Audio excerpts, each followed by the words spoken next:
We'll need you to get rid of him. When you can't tell your friends from your enemies, it's time to go. Hello, I'm Nat, he's Matt, and we got your geek news right here. And this week it's a review of the 22nd James Bond film, Quantum of Solace. And this is arguably the first proper sequel in the entire franchise. It picks up 5 minutes after Casino Royale ends. So the only way to really prepare for this movie is to watch Casino Royale before seeing it, just to keep it fresh in your mind. Yeah, we're really glad that we did. Yeah, no kidding. We are going to break Quantum of Solace down as a Bond film, we're going to break it down as a sequel, and then we're going to get into some spoilers. So here goes. This man and I have some unfinished business. The first thing you should know about us is that we have people everywhere. What the hell is this organization, Bond? How can they be everywhere and we know nothing about them?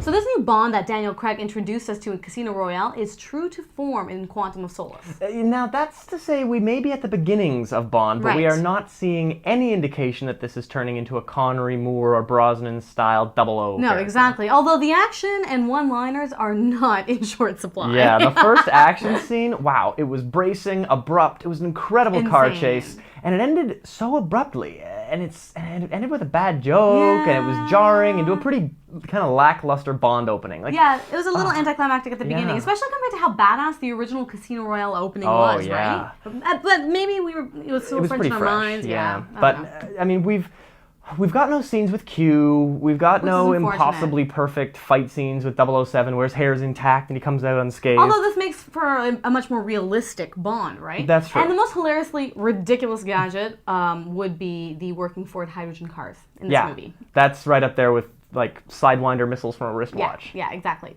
There was one amazing Bond moment at the opera, actually, when he really gets the bad guys where it counts. And it reminded me of just how much ass the spy can actually kick. But then right after it, there's this strangely artistic fight scene that really Yeah. feels like the art film director in Mark Forster just screamed to come out, and we got this weird montage. Yeah, I thought it was a little jarring. Yeah, it wasn't the Bond action that we were expecting. No, but in the truest Bond lore styling, 007 seduces a woman named Strawberry Fields.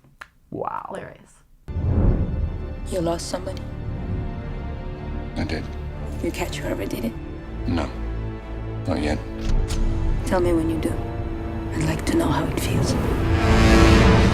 We're introduced to Mr. White's organization, the one that he was mentioning in Casino Royale, and we find out that it's named Quantum. I felt a bit like we were watching Reservoir Dogs because then along came Mr. Green, who flexed Quantum's secret society muscle in fantastic ways. Yeah, and it's stunning to see how deep the organization Yeah. runs, and that Le Chiffre was just a pawn in the last movie. Which is shocking considering how terrifying he was. Anyway, Magistrate. very, very cool tidbits for Quantum there. Anyway, Bond's revenge for the death of Vesper plays a huge role in this movie. And we watch M's relationship with 007 move in the same direction as he breaks all the rules to bring Quantum down. Yeah, and the details of the storyline in Casino Royale get even more deep and complicated in Quantum of Solace, so if your memory is the slightest bit fuzzy on the first one, I.e., if you don't remember every single tiny little detail from Casino Royale. yeah, you have a chance of getting lost in the sequel. So definitely watch it. Daniel Craig's Bond is weaving a very complex story in this reboot of 007, and it definitely feels like there's a great story arc that we're seeing. So that's very cool. Definitely, yeah.